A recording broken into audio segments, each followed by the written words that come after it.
In the summer of 2015, Gwen Stefani was standing on a stage bathed in light, a judge on one of the most watched television shows in America.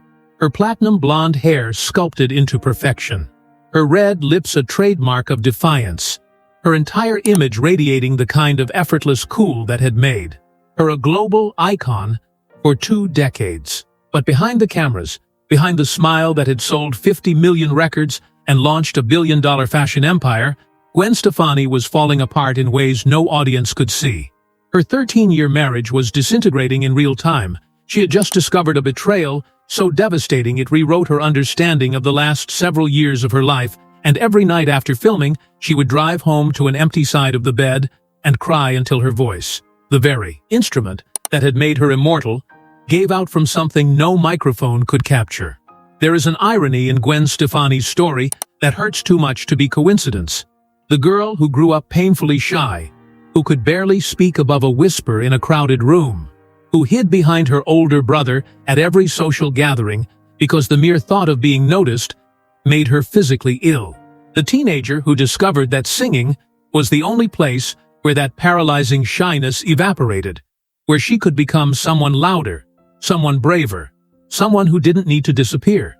The woman who built an entire empire on being seen, on bold lips and bold fashion and bold declarations of independence, who became the voice of a generation of girls who refused to be small. All of that, so that life would arrive 3 decades later and remind her, in the cruelest possible way, that the person she trusted most had been making her invisible in her own home for years. How does a girl too shy to raise her hand in class become one of the most commanding performers of her generation? What happens inside a woman who sings about independence and strength while privately shrinking herself to save a marriage that was already gone? And what does it cost to rebuild your entire identity, your entire understanding of love and trust, when the wreckage isn't public failure but private humiliation? The kind that makes you question not just your partner, but your own perception of reality. To understand all of that, we need to go back to the beginning, to Anaheim, California, to the autumn of 1969, and to a girl who learned, in the quietest way possible, that the world was a stage she was terrified to step onto. Gwen Renee Stefani was born on October 3, 1969 in Fullerton, California, and raised in Anaheim, a city most famous for Disneyland, but built on the backs of working families who lived miles from any fairy tale. Her neighborhood was modest, tree-lined, unremarkable, the kind of Southern California suburb where lawns were kept neat but ambitions were kept manageable, where the sunlight promised everything and the economy delivered just enough. Her father, Dennis Stefani, worked as a Yamaha marketing executive, a middle-class corporate man who loved folk music and brought home records by artists like Bob Dylan and Emmylou Harris that would fill the house with melodies long before Gwen understood what melody could do. Her mother, Patty, was a homemaker who later became an accountant, a woman of deep Catholic faith who held the family together with quiet devotion. Gwen was the second of 4 children, surrounded by siblings in a household that was loving but structured, warm but conventional. There was no luxury, no music industry connections, no stage mothers pushing children toward fame. But there was something more powerful than all of that. There was a child who felt the world too intensely and had absolutely no idea how to say so. The wound that defined Gwen Stefani's childhood wasn't dramatic or visible. It didn't leave bruises, it didn't make headlines. It was shyness so profound, so physically overwhelming that it functioned like a cage built from the inside.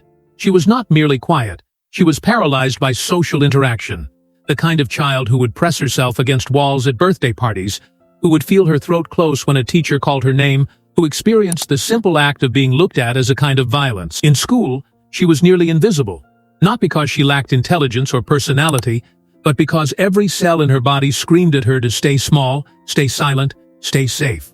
While other children performed in talent shows and raised their hands with eager confidence, Gwen sat in the back row and watched, convinced that the spotlight was a place reserved for people who were somehow fundamentally different from her, people who didn't feel the weight of every pair of eyes, like a physical pressure on their chest.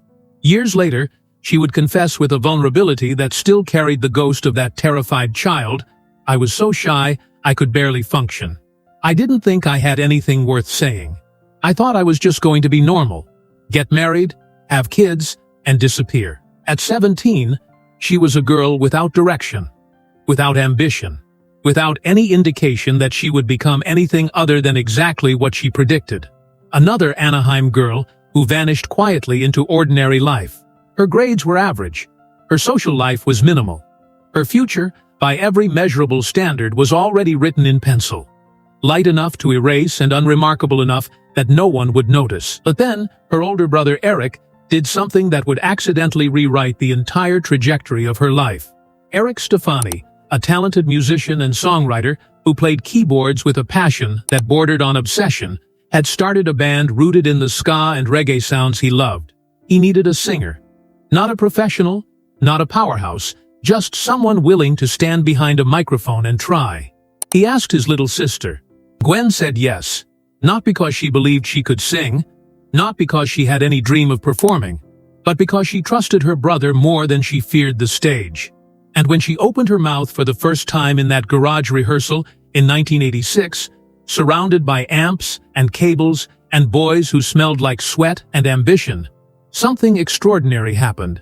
The shyness didn't vanish entirely, but it cracked open just enough to let something else through.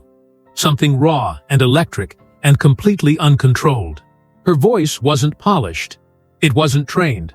But it carried a frequency of emotional honesty so startling that everyone in that garage stopped and looked at her differently. It wasn't talent yet. It was recognition. The silent, absolute certainty of having found the one place on earth where the girl who couldn't speak could finally scream. Only Gwen Stefani was free when she stopped being Gwen Stefani. When the music gave her permission to be someone bolder, someone louder, someone who didn't need to apologize for taking up space. The band was called No Doubt, and it would take them nearly a decade to matter. At 19, with no formal training, no manager, no industry interest, Gwen Stefani and No Doubt began playing every club, every dive bar, every backyard party in the Orange County ska scene that would have them. No contacts, no safety net, no backup plan. Southern California in the late 1980s was not kind to ska bands fronted by shy blonde girls. The music industry wanted hair metal, then grunge, then alternative rock, with brooding male leads who looked like they hadn't slept in weeks. Nobody was asking for a platinum blonde girl in bindis and cargo pants singing about heartbreak over trumpet lines and upstrokes. The industry didn't welcome them with applause. It welcomed them with indifference so complete it was almost a kind of violence. No Doubt released their self-titled debut album in 1992 on Interscope Records, and it sold almost nothing. The numbers were so dismal they became a kind of dark joke within the band. Interscope lost faith. Critics ignored them entirely. The silence was worse than hatred, because hatred at least acknowledges you exist. Their album disappeared into the void like a stone dropped into an ocean that was already full. Gwen kept her job at a Dairy Queen, scooping ice cream for minimum wage, while her record collected dust in bargain bins. She folded clothes. She worked counters. She smiled at customers who had no idea that the girl handing them their change had a record deal that meant absolutely nothing. Every night after closing, she would drive home through Anaheim streets that looked exactly the same as they had when she was a child. And the fear would settle in her chest like something permanent. Maybe her father was right to worry. Maybe she was foolish to believe a girl like her could matter in a world that seemed determined to prove she didn't. And then, the worst blow came not from the industry, but from inside the band itself.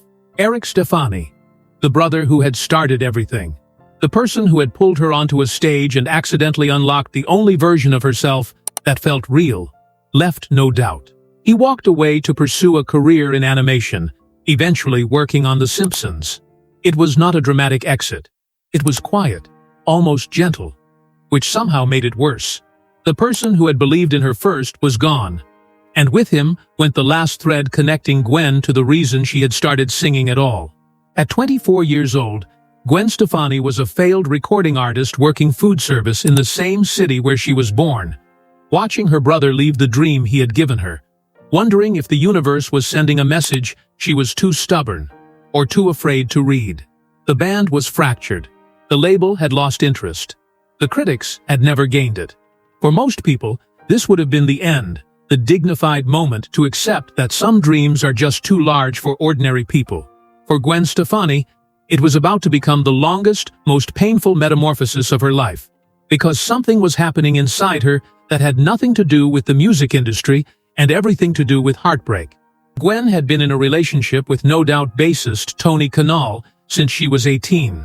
He was her first real love, consuming, defining, and total in the way only first love can be. When Tony ended the relationship in 1993 after 7 years together, the devastation was not merely emotional. It was existential. The band she needed to see every day now contained the person who had broken her heart, sitting 3 feet away at every rehearsal, every sound check, every show. There was no escape. The wound was alive and present and breathing the same air. Years later, she would admit with the kind of honesty that leaves no room for dignity, "I was completely destroyed. I didn't know who I was without him. I thought my life was over." But instead of silence, instead of disappearing the way her childhood had trained her to do, Gwen Stefani did something she had never done before. She wrote. She poured every ounce of that heartbreak into songs with a ferocity that stunned even her bandmates. The shyness that had defined her entire existence burned away in the furnace of grief, replaced by something sharper, something desperate, something that didn't care about being polite or palatable. She wrote about betrayal and longing, and the specific humiliation of loving someone who no longer wants you. And she wrote it in language so direct, it felt like reading someone's diary without permission. The album they created from that wreckage was called Tragic Kingdom. And it wasn't just a record. It was Gwen Stefani's entire emotional interior turned inside out and set to music. Tragic Kingdom was released on October 10, 1995, and it exploded like a confession the whole world had been waiting to hear. The single Don't Speak became the longest-running #1 on the Billboard Hot 100 airplay chart, staying at the top for 16 consecutive weeks. The album sold over 16 million copies worldwide. No Doubt went from a band that couldn't fill a club in Anaheim to selling out arenas across the globe. And Gwen Stefani, the girl who couldn't raise her hand in class, was suddenly staring down crowds of 60,000 people who were screaming every word back at her. It wasn't just a success. It was a cultural earthquake. And the cruelest, most beautiful irony was that none of it would have existed without the heartbreak. The wound had become the work, and the work had become immortal. And Gwen Stefani, the shy girl from Anaheim that nobody wanted, suddenly was the voice of every woman who had ever been broken by love and refused to stay silent about it. The dog she had sold was metaphorical but no less real. The years of invisibility, the minimum wage shifts, the brother who left, the lover who walked away. All of it was redeemed in a single album that proved pain, when channeled with enough honesty, becomes its own kind of power. But behind the red carpets and the platinum records and the magazine covers that multiplied like mirrors reflecting a woman who barely recognized herself, something was beginning to crack. Success did not fix Gwen Stefani. It amplified her. Every insecurity she had carried since childhood now operated on a global stage where millions of people had opinions about her body, her voice, her fashion, her worth. In 2002, she married Gavin Rossdale, the British frontman of the rock band Bush. They met backstage at a concert, two rock stars colliding in the particular gravity that fame creates between people who exist in the same rarefied atmosphere. The attraction was immediate, cinematic, and completely public. For 13 years, they were one of the most photographed couples in rock music, raising 3 sons together, Kingston, Zuma, and Apollo, building what appeared from the outside to be the life Gwen had always wanted. The family, the stability, the love that finally stayed. But the price of living at that level of exposure is brutal, and no one warns you when you are climbing. The absences prolonged by touring schedules on different continents. The interviews where every word became a headline. The tabloid machinery that fed on rumor and manufactured crisis from ordinary struggle. And then, in 2015, something far worse than tabloid fiction surfaced. Gwen discovered that Gavin had been engaged in an affair with their family's nanny. A betrayal so intimate, so embedded in the architecture of their daily life, that it didn't just end the marriage. It retroactively poisoned years of memories she had believed were real. In August of 2015, after 13 years of marriage, Gwen filed for divorce. The news circled the world in hours. The headlines were surgical in their cruelty, dissecting her pain with the characteristic efficiency of an entertainment industry that treats human suffering as content. For the world, it was another celebrity breakup, dramatic but disposable. For Gwen Stefani, it was the annihilation of the only identity she had wanted more than fame. The identity of a wife and mother in a home that felt safe. She would later say, with a rawness that made interviewers visibly uncomfortable, "I was dying inside. I was completely broken. I didn't know how I was going to survive it." The physical toll was visible to anyone paying attention. Weight loss that made her frame seem fragile rather than fashionable. Eyes that carried exhaustion no concealer could disguise. A woman in her mid-40s facing the specific cruelty the world reserves for women who age publicly while grieving privately. Her career had already shifted from rock frontwoman to solo pop artist to fashion mogul. And each transformation had cost her pieces of the identity she had built so carefully from nothing. The question was no longer whether Gwen Stefani could perform. The question was whether Gwen Stefani still knew who Gwen Stefani was without someone else defining her. By late 2015, she was considered by many in the industry to be a nostalgia act, a relic of the 90s whose best work was behind her, whose personal life was now more interesting to the public than her music. Offers were fewer. The cultural conversation had moved on to younger voices, streaming algorithms, artists who had never known a world without the internet. She would confess years later with the quiet devastation of someone who had lived this particular loneliness before, "I felt invisible again. Like I was back to being that shy girl who nobody saw." But Gwen Stefani had survived worse things than oblivion. She had survived a childhood spent feeling like a ghost in her own body. She had survived an industry that ignored her for a decade. She had survived heartbreak so complete it had nearly ended her band, and instead created an album that defined a generation. And she was about to survive this too, though not in any way she could have predicted. In the wreckage of her divorce, still filming The Voice because contracts don't pause for personal collapse, Gwen found herself sitting next to Blake Shelton, the Oklahoma country singer who was navigating his own divorce at the same time.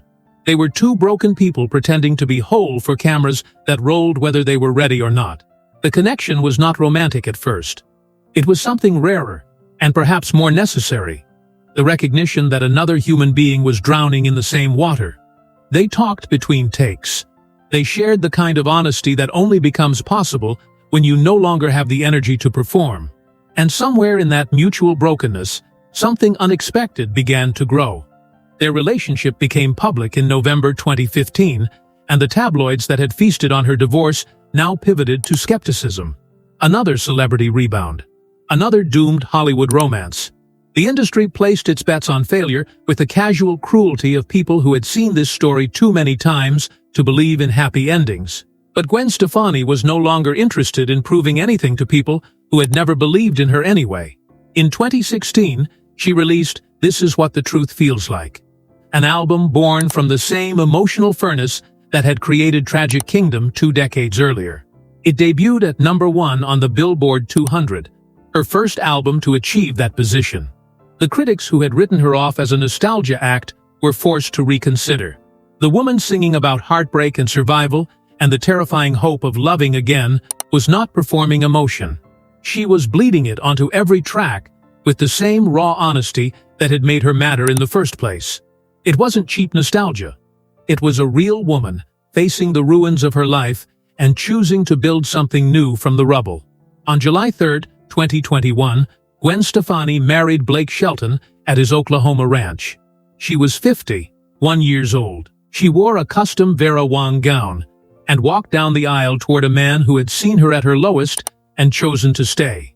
The shy girl from Anaheim, who had once believed she would simply disappear into ordinary life, had now rebuilt herself so many times that transformation had become its own kind of superpower. The wedding was small, private, and profoundly intentional. A deliberate rejection of the spectacle that had consumed so much of her public existence. Today, at 55 years old, Gwen Stefani continues to perform, to create, to exist in a spotlight that would have paralyzed the child she once was. She returned to The Voice as a coach, her presence a reminder that longevity in an industry designed to discard women over 40 is itself a form of rebellion. Her fashion brand, LAMB, and her cosmetics line continue to generate millions. Proof that the bold aesthetic she once used to escape her shyness has become its own kind of permanence.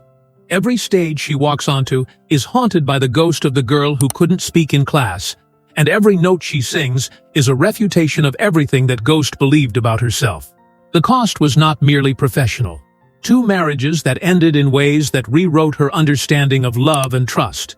Years of industry dismissal that treated her like a relic before she had finished proving what she could become. The particular exhaustion of being a woman in an industry that punishes aging while demanding constant reinvention.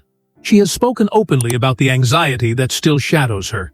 The imposter syndrome that whispers she doesn't belong even after decades of evidence to the contrary. The wound never fully healed.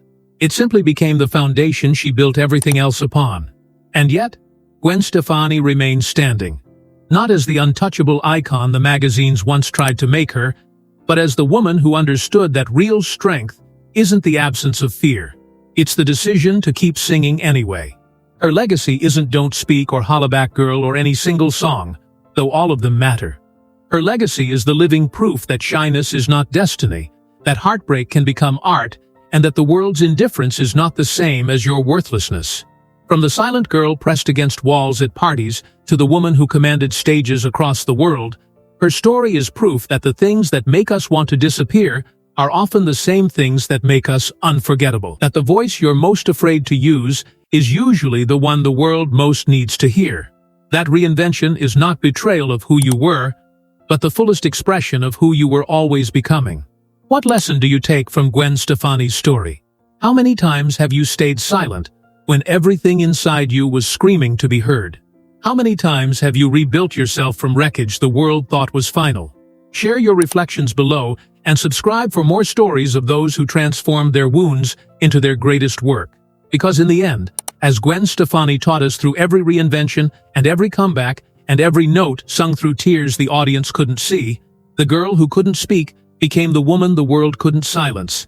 And that transformation is available to anyone brave enough to stop disappearing.